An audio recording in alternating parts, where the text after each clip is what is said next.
Netcasts you love. From people you trust. This is TWiT. Bandwidth for TWiT specials is provided by Cachefly at CACHEFLY.com.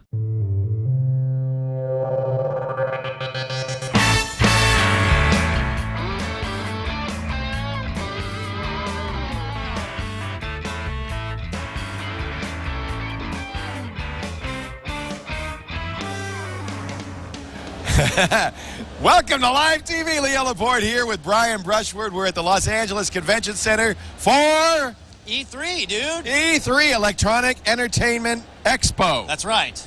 Or if you want to be old school, the Electronic Entertainment Exposition. And it is an fancy. awesome show. This is every time I come back here, and this is my second time, and I came to the early E3s, and then I stopped for a while. I get really excited. This is a very visual and interesting show. It's funny because, building up to the convention, and this is as big and as cool as games will ever be. You've got entire sides of buildings promoting video games. Yeah. Entire buildings. And you have that same kind of enthusiasm. It gets really quiet right before E3. And the moment you show up, it's like a thunderbolt, you know? Just games I never thought I'd be excited about. I get all wound up over. Now, the show floor doesn't open till 12 noon. In fact, when the show floor opens at 12 noon, I am also free to make a major announcement. So if you are... Major announcement. announcements. Major, but if you're a TWiT fan and you live in the Bay Area, stay tuned because we've got something exciting for you coming up tomorrow.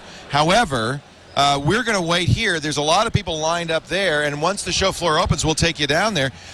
We got a lot to talk about because yesterday was press conference day, and this morning was press conference morning. First, let me introduce part of our team here, and a guy you haven't met before. Glenn, come on in. Glenn Rubenstein, old friend of mine. We actually needed a professional gamer in-house. He's the professional gamer. How's it going, everyone? Kind of looks like it, too, doesn't it? Well, I strive for that. I figure it's quite an attainable body type. I can achieve it. Glenn, I started working with Glenn many moons ago when he was 14 years old and a columnist for our local paper on gaming. Yeah, no, I started in 1990 writing about games. I think I met you in 91 or 92. Yeah. And so I've known him for a long time. He's joined our TWiT team.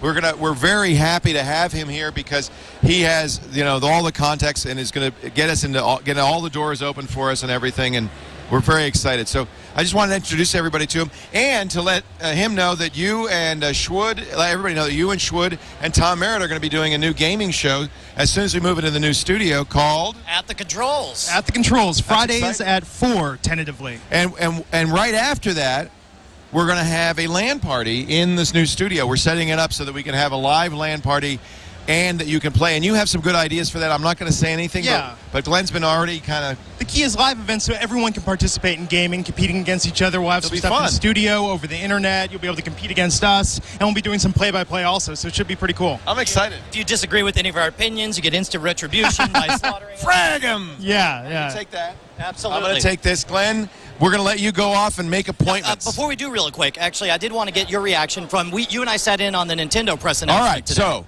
Now, breaking news. By the way, this portion of our coverage of E3, the breaking news portion brought to you by our good friends at Slingbox. Find your Slingbox at Amazon, Best Buy, or go to slingbox.com to find out more about the most amazing device you ever have seen. You plug it into your entertainment center, your DVR, your satellite, your cable box, and then you can watch whatever's on your home system anywhere you go via the internet. Slingbox. Thank you, Slingbox, for breaking news coverage.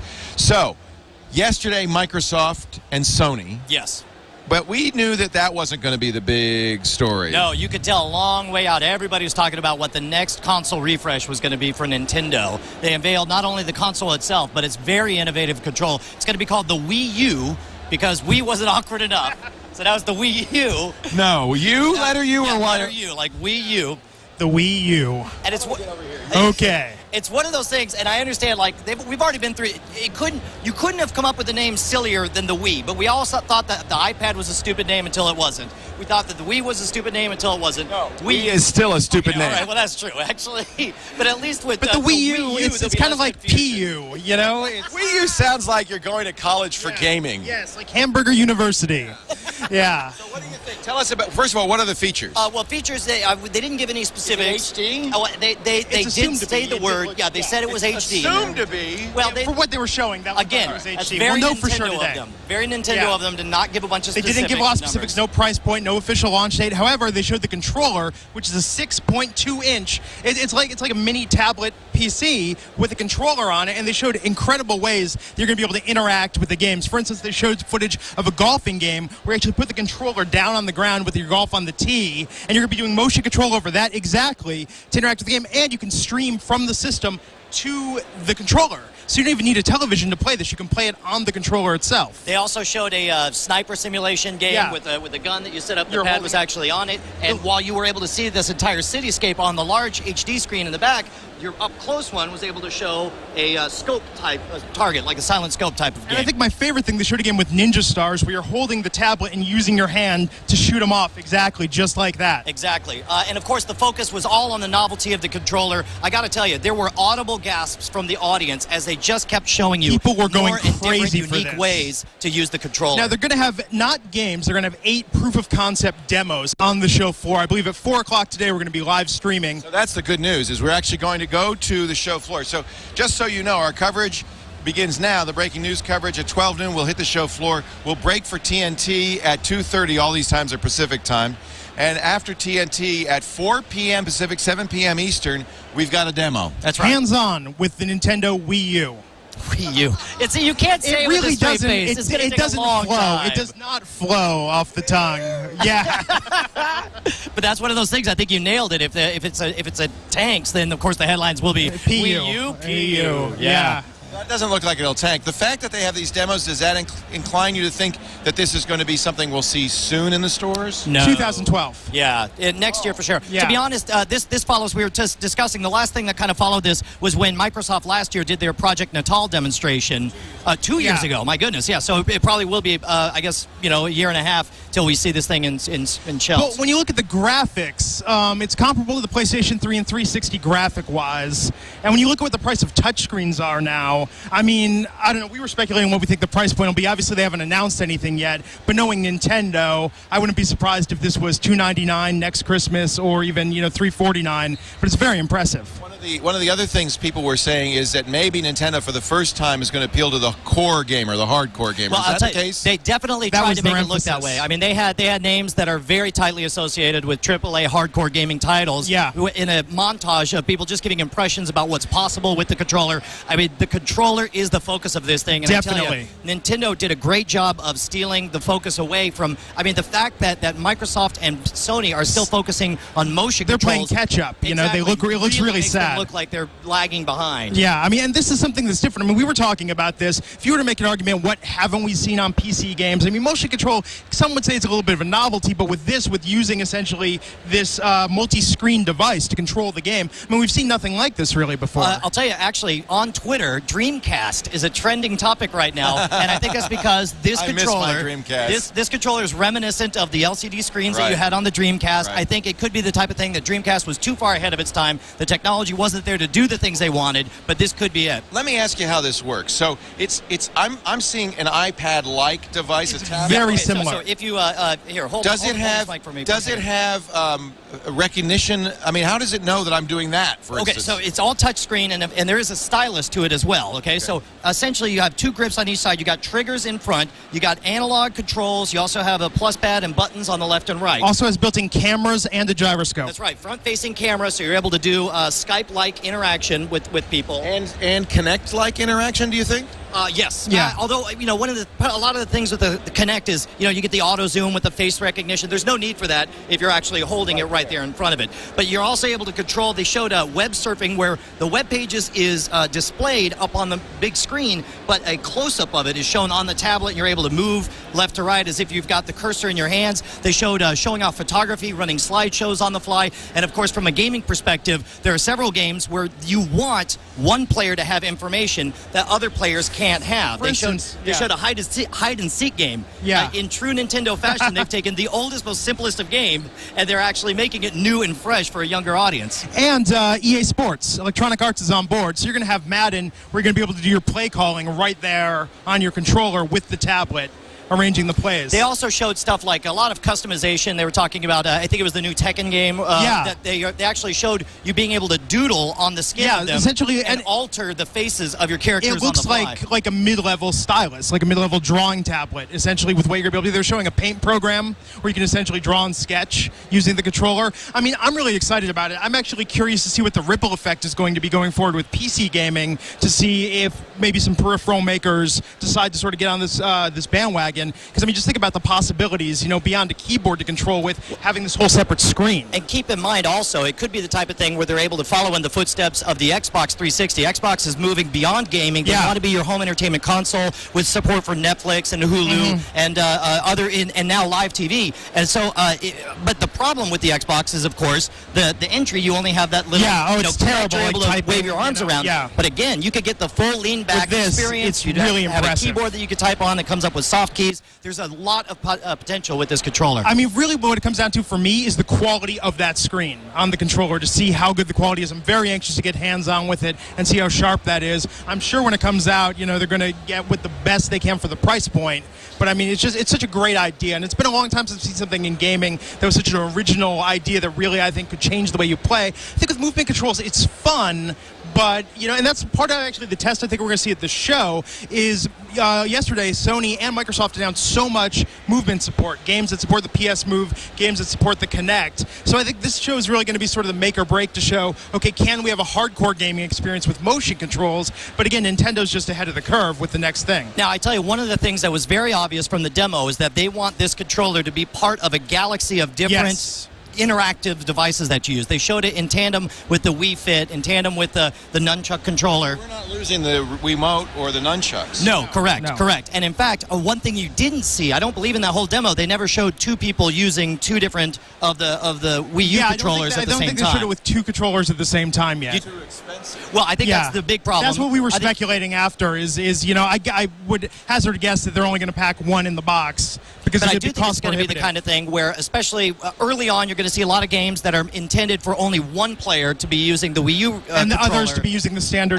But eventually Wii down controller. the road, as the prices comes down, then I think I could see them doing multiple players using multiple controls. This is kind of a challenge for Nintendo, though. They've always been the low-cost, inexpensive console, and now if they bundle in a very expensive peripheral, that's going to make it difficult for them to do. I think they're going to have a lot of room in their budget, because as you were pointing out, the hardware, all they have to do is get up to Xbox 360 levels. If they just do 720p, I mean, that hardware is going to be super cheap. And it's now. interesting because the Xbox 360 is 6 years old. That's right. It was 3 PowerPC processors and a lot of graphics subsystems. But you're right; those could be all probably bundled onto one VLSI. Now you could make it a lot cheaper. Those chip costs are coming down so low. Imagine what the hardware now costs on a PS3 or 360. In fact, it's probably at the point where the console makers are actually making a little money finally and not losing hundreds of dollars per sale. In fact, I'm going to hazard a guess. This is pure speculation on my part, but I'm going to say that I'll bet the controller definitely costs Nintendo more to make than the console itself. But even then, what do you think a 6.2-inch LCD screen with touch goes for, especially if you're Nintendo and ordering them by the millions? But I look at an iPad or look at one of the tabs. I mean, we essentially have a tablet mini computer that's going to be used as a control device. There'll be some interesting things. For instance, if they decide to go resistive instead of capacitance, they could get that controller down to sub $100 levels. But that's compared to an iPad experience, not a good experience. But on the other hand, I could see Nintendo going with a lower quality. I mean, look at the Wii didn't even have HD graphics. Well, I tell you, and it really showed last year. I remember when we were walking the show floor looking at Epic Mickey. I mean, you could see the jagged aliasing on the side. I mean, it was time for an update. But the thing is, it's a new console. Nintendo's going to lose money on every console sold regardless. It's the Razor Blade model. That's what they do to launch with. But I would hazard to guess that because, there's only so much further you can go with the hardware. So I think they're going to be able to get the cost down reasonable. I mean, obviously, they didn't even speculate on a price point today. But if history is any indication, Nintendo usually launches $300 to $350 at the high end. And coming into next Christmas, that would probably be a safe bet if people want to start saving now. Yeah, they also announced that they were bringing a lot of their classic titles in 3D format to the 3DS, the Nintendo 3DS. They focused on the core of 4 consoles. They want you to think of 4 different platforms. They want you to think of the Wii, the Wii U, the DS, and the DS, the 3DS.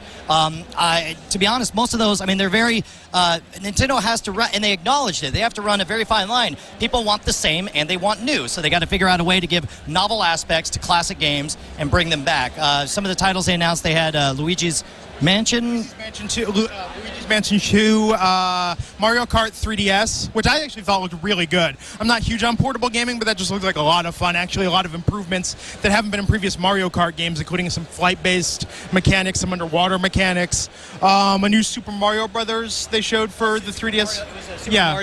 Super Mario World. You're watching breaking news coverage. We're at E3 in Los Angeles, the Electronic Entertainment Expo. Brian Brushwood is here. Our new gaming whiz, Glenn Rubenstein, is here. Steen or Stein? How do you like it? One. I've never had a preference. Ambestein, yes. In about 10 minutes, we get to go onto the show floor. We will take you there live. And once again, a reminder that at 4 p.m. Pacific, 7 p.m. Eastern, we're going to actually get a demo of the Wii U. Hands-on. So we'll be able to give you maybe some more details by then. Our breaking news coverage brought to you by our good friends at Slingbox.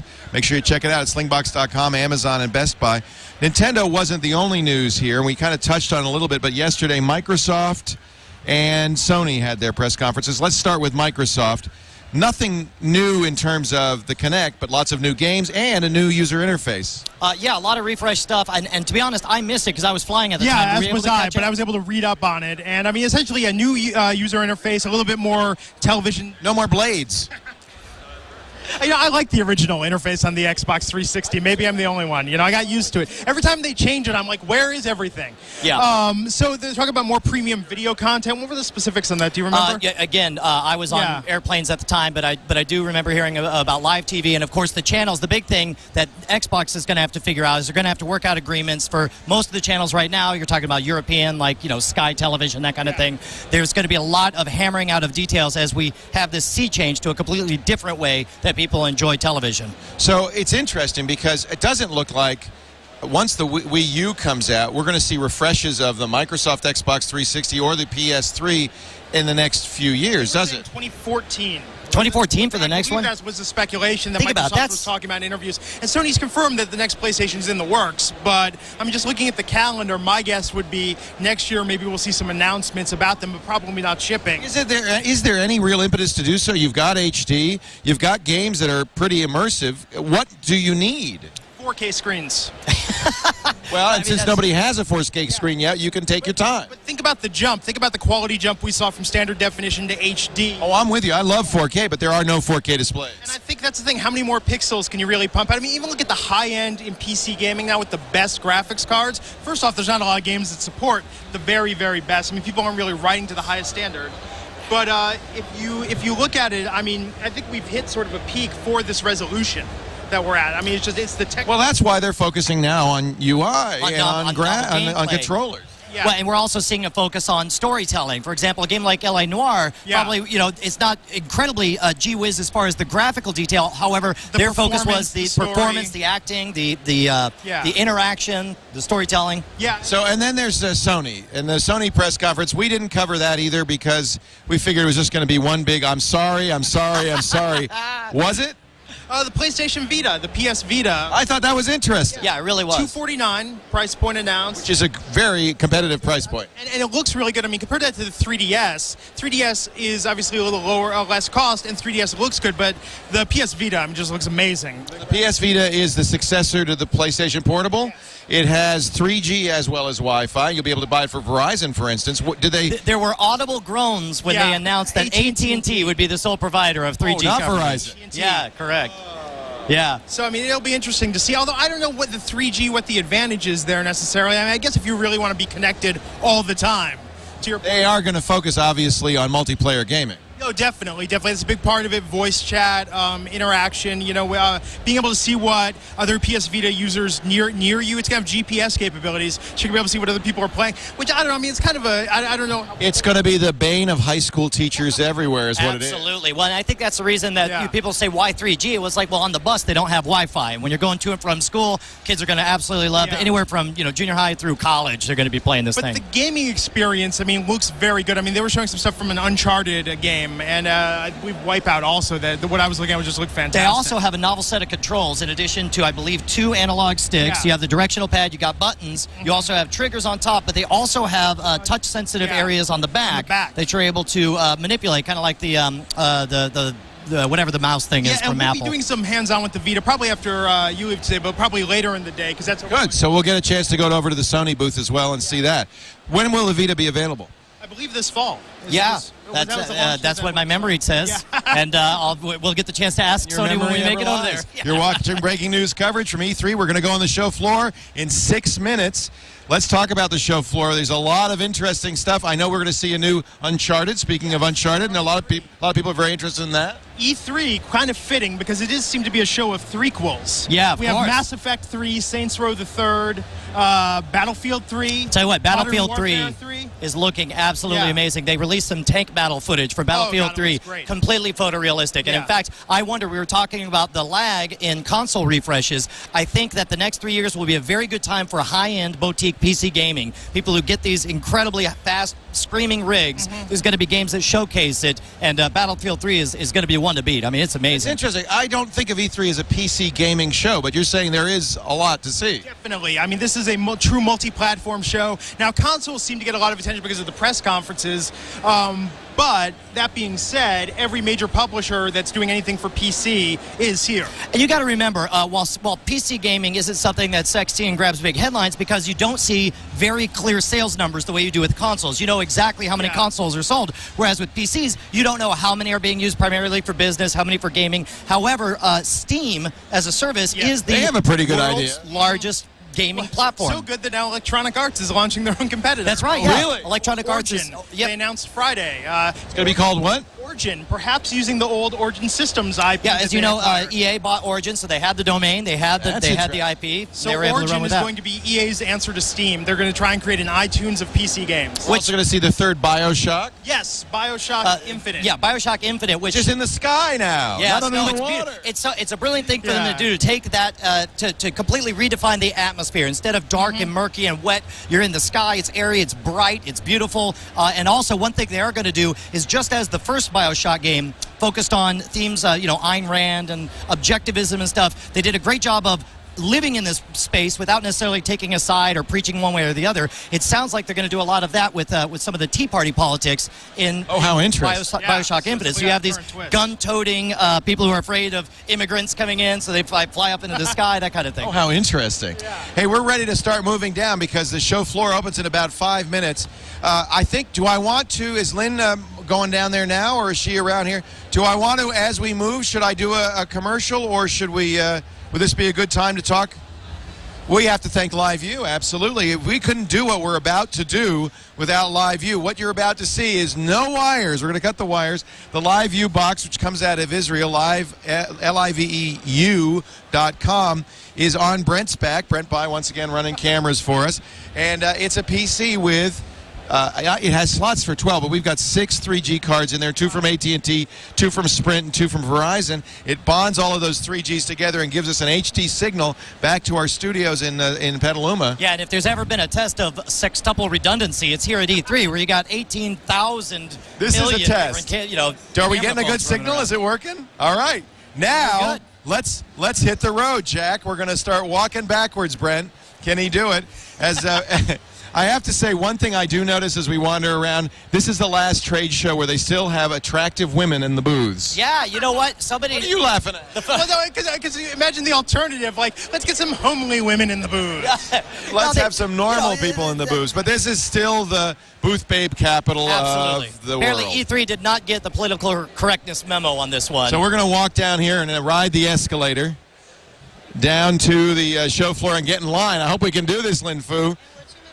It's 2 minutes to noon. In 2 minutes, I also have a little bit of an announcement to make for our TWiT family in the Bay Area, so stay tuned for that. If you're a J.J. Abrams fan, you may be interested. What? Are you a J.J. Abrams fan? I am indeed. I got to perform magic for J.J. Well, we'll talk about that in 2 minutes. All right. Wow. And watch for my tweet. I've got my tweet timer set. You know what? I'm going to pull out. I'm going to follow at Leo Laporte right now. You know, it's interesting to see the car manufacturers here. Here's a Prius. Ford has an entire lounge in the West Hall with focuses specially painted. What is the nexus of gaming and cars? I don't understand Well, that. I'll tell you what, we really have entered a different era where games, as an institution, they make so much money. They're such big business, and most people think of movies and television for cross-promotion, for car tie-ins, for advertisements. It's But big you're seeing business. more It's and more of mass it with mass games. media. Absolutely.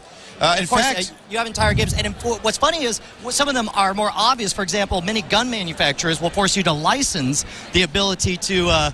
I'm sorry. Oh, wait. I got to show you this picture, Brent, of Adam Sessler and Morgan Webb, our old friends from Tech TV. And a great picture of them. Of course, G4 is one of the big sponsors of E3. Well, they still according to my watch, it's noon o'clock. All right, so if you're a fan of J.J. Abrams, I hear you are. Absolutely, yes. You know he's got a new movie coming A out? little thing called Super 8. Steven Spielberg producing. Would you like to come to a screening? Shut up. Tomorrow, Shut 11 p.m. in the San Francisco Bay Area at the Castro Theater. TWiT is sponsoring a screening. Popcorn and soda's on us. We'd like you to come. If you can come to the Bay Area, fly up. I'll just run. Fly up. You'll see it. The movie doesn't open until Friday, but you're going to get to see it. And I hear there's more, but I can't say what it is. God, you're killing me. Here's what you do. Super8secret.com. SUPER, the number 8, secret.com. The password is mint. What? The password. What is it? Don't tell him. Yeah. The password is mint. MINT. MINT. Yeah, and Okay. so go to super8secret.com to RSVP if you're in the Bay Area. This is great because I'll be there. The whole TWiT team will be there. We're going to have a lot of fun. 11 p.m. tomorrow night. And I assume it's all first come, first serve. So anybody who's watching live Get there right now. You see, get the scoop. hardest of the hardcore, you guys are the ones who are actually going to be able to make it in. We have more information at our blog, inside.twit.tv, or look for my tweet because I just tweeted it out magically. Awesome. I did some magic. You did magic. I did- How did you? I didn't even see your fingers. Anyway, we really want to thank Spielberg and Abrams and the folks at the Motion Picture Company for letting us do this. This is going to be a lot of fun. A special screening just for TWiT fans.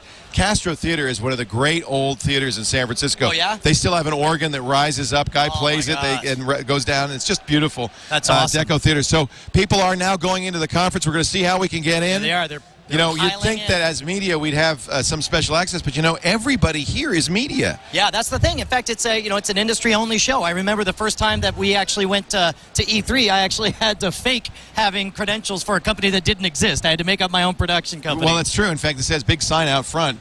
Trade only. Nobody under 17 allowed. Because you can imagine the 16-year-olds who are just pounding at the door. Of course. Can't wait to see the next And of course, thing. nowadays that everyone's a blogger and everyone's got a website. So now, even then, they're like, look, you're going to have to kind of prove your stuff if you want to get in well in advance. But I mean, there's cameras everywhere. There's people shooting everywhere. We've just been told we can't jump the line, that we actually have to get in this massive line to get in. And I don't know. Maybe Glenn can work his wild. Okay, the line's moving, so I think we'll be all right. They are opening the doors now. We're going to be able to go in. I tell you, man, they take this business seriously. Am I crazy, or is there a fog machine? Well, they're definitely hazing this area right here. There's a fog Either machine. Either that or there's a Grateful Dead concert That'll happening. give you some. That'll give you some idea of what a show this is. It is really a visual, interesting, exciting show. And as CES gets just a little bit more corporate, a little bit more dull, E3 has rapidly become the most interesting show of the year. I think that's one of the things I like about E3 is that it's full on. It is exactly what it's not pretending to be anything else. It's like we're here because we love freaking video games and we love it. It's really over the great. top. It's loud. It's outrageous. And it's got an infectious atmosphere. And a fog machine. One of the things you noticed is how hard everybody competes for mind share. All these innovative ways to do advertisement, this entire staircase. They took over the here, starecase secretly at for Deus Ex. Absolutely, which I am super excited Assassin's Creed is on the side of the building, the giant Assassin's Creed. A bunch of new MMOs, a World of Tanks coming up. And it's just, and what's interesting is I'm sure we'll get a chance to peek in on some of the smaller indie developers as well. I'd like to do that. That's where you see a lot of these innovations. You know, it was just over a decade ago, my first E3, 1997 in Atlanta. I was this green-haired kid who just wanted to do 3D modeling and animation, brought a demo reel that I'd hand out to people, and I found myself, you had to take a shuttle bus out to the Sendent area and I found myself getting a demo for a little game called Half-Life from the folks over at Valve. I met Gabe Newell before anybody knew what they were going to become, and it's great because it is the kind of conference where a little idea can still get some buzz and get started here. Where's the most innovative stuff coming now? It's not Electronic Arts anymore. It's not Valve maybe even anymore. I tell you, the democratization of tools. I think the most innovative stuff is certainly, levels on existing engines, you think? Yeah, well, I think there's a lot of that, but I think also that for the iPad, the iOS devices, those developers. That's true. That's where you. Now, will we see that here garage. too? Will we see the casual gamer represented? I'm sure we will. Yeah, casual games will definitely be represented. There's a lot of publishers that have iPad games, iPhone games. So it's really all platform. If it is gaming related, it is at E3. With the except, electronic gaming related. I don't think there's much of the tabletop or unless pen and there's an paper electronic set. version of it. But also, when you point out gaming related, we'll see folks like Mad Catz here with their different peripherals, all sorts of stuff. This is really the once-a-year event. People dub it the Super Bowl of video games. Yes. And perhaps it's a little bit not quite the best analogy, but it's the closest thing I can think of to it, All right, we're going to take a break. We're waiting to get in. As you can see, the line has started to move, but we apparently are at the back of it because we didn't queue up. You know what? We're at the back because we didn't want to be in front. All right, let's get in line here. And while we're getting in line, I would like to thank our friends at Squarespace.com. When I sent you to that inside.twit.tv, that's a lot of people going to inside.twit.tv to find out about that J.J. Abrams screening we're hosting tomorrow night. Absolutely, and it's not like you have a history of crashing websites just by mentioning them live on the air. Never happens, but I think there's about 40 or 50,000 people watching right now. Right. If they all go to inside.twit.tv, a normal site would go down, but because we're on Squarespace, I can do that with absolute confidence. Squarespace.com, it's the secret behind exceptional websites like our own. The reason is it's hosting and software. It's the best hosting out there. They use an amazing Java virtual server technology. That means there's always instant on bandwidth no matter what happens. And of course, the content management system on this thing is incredible. I invite you to visit squarespace.com/twit right now. You'll see a big green button that says try it free. No credit card needed. No, they don't want any personal information. Literally, you fill out 3 fields: the name of your site, a password for your site, and then an email in case you forget the password, and so they can warn you after 2 weeks that your time-limited trial is up. But you get everything else of Squarespace without anything else. And I'll tell you, it is also a great way to turn family and friends on to having a website. I know a lot of you have family and friends who think Facebook is their website, and I think it's time to convince them otherwise. Boy, and if you're a business and you don't have a website, you don't even exist in the modern world. Well, and I tell you, to give you an idea of just how fast you could get online playing with the 2-week free trial, you of course don't need the credit card, but we actually set a URDB world record for the fastest website creation from idea to execution. You're awesome. You are awesome. That's on NSFW? Yes, yeah, we did. One of you our fans guys are did that for us. amazing. Yeah. Just amazing. Squarespace.com/twit, the secret behind exceptional websites. Please go there, give it a try. And we thank them so much for supporting our coverage of the E3 Gaming Expo. We're about to go in. We're in the back of the line here. NSFW is doing great. And by the way, did you know that Diamond Club will be represented on the brick wall at TWiT? I heard that Jammer B has spearheaded the movement. Oh, he was so honored. I don't know how many bricks you'd have to buy. 2, 4, 6, 8, 10, something like that. 6 to go in a little diamond pattern. Wow. And one of the things we've been doing after each of the NSFW shows is there's a number of people who want to. And by the way, you should go to, is it Twitbrickhouse or bricks.twit.tv so you can buy your own brick. We actually are close to selling out now, so don't wait too much longer. Well, and there's a number of people who are saying that they wanted to contribute, but they didn't have enough to buy a whole brick themselves. So what we did is we pooled a bunch of money, did a little telethon. Thank you for doing that. We've been buying bricks every episode That's now. beautiful. So it's been a lot of really fun. appreciate that. The bricks help us build the studio. Well, they help us in every way because the amount of money we're sinking into the studio, which is close to $1 million, means that there's that much less money for things like this. So by helping us defray the expenses for the studio, you're really helping support all of the coverage at TWiT. Our coverage of WWDC yesterday, our coverage here at E3 today, all the shows that we do. And when you see this new studio, I'm just walking through the skeleton of it. I cannot wait to get you up there. It's really going to be beautiful. And you know what's great? When people walk into the lobby of the new studio, they're going to see your brick. It's right there on the wall. They'll see Diamond Club. That's right. Right there on the wall. There are some people that were saying they wanted to get an 8x8 brick, one of those double bricks, and you can engrave it with whatever you want. You can put your logo. They're talking about putting a QR code in there. Oh, that's a good idea. You walk in, you snap could do it, that. and it goes, yeah, sure. You could do that. So bricks.twit.tv if you want to know more. I appreciate everybody who's bought a brick, and thank you because it's your support that makes all of this possible. Our advertisers and our great viewers, boy. So let's talk about the battle plan. When we go in here, and I know Glenn's got some opinions on what Glenn, you're do you most have a battle interested plan? in. Now, I believe in this hall, as soon as we walk in, we're going to be We got to seeing plan EA this right like up a up World of top. Warcraft assault. That's right. So We're gonna make a Leroy ra- Jenkins, where are we going next? I think we suggested, well, speaking of Battlefield 3 Absolutely. is a game we are very excited about. Absolutely. The Electronic Arts booth is going to have a lot of stuff we want to check out. Obviously, I Yeah, it's believe right it's there right up in front. behind those doors. Check out what they got coming up for Madden. Check out the reboot of SSX, a game we're both excited about. That's absolutely, dude. Yeah. I have very fond memories of SSX Yes. on the PS2 back in the day.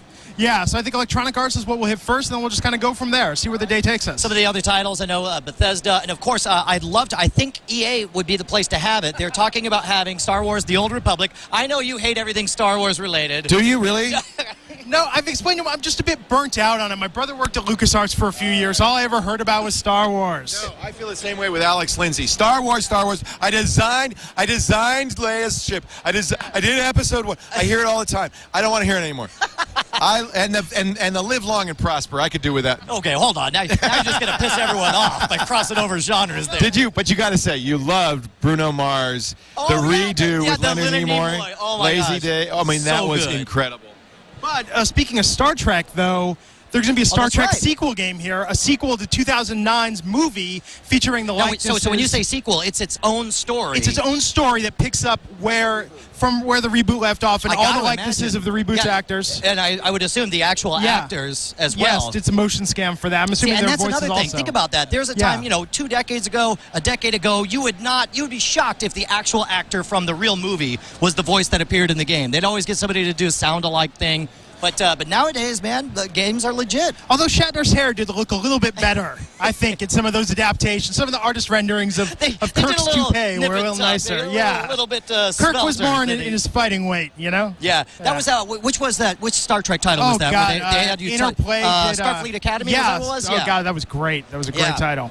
Aren't movie sequels, movie games, though, typically pretty crappy? Or has that changed? I mean, they used to be just quick and dirty. They called them shovelware. Shovelware. Yeah, you get the It's license, gotten you better. throw it out the door. It's gotten better. It's still not great. It's still very hit or miss. But I've heard some good things about the Captain America game that's going to be shown here. Yeah. And the Marvel games have actually been pretty good as a whole. I think that's a good cross. The tough thing is that there's not a dollar incentive to make people create good games in Yes. general, especially when you have a big license Although like that. X-Men Origins Wolverine, I like that game better than I like the movie. Oh well, that's not saying too much, Yeah, is that's it? true.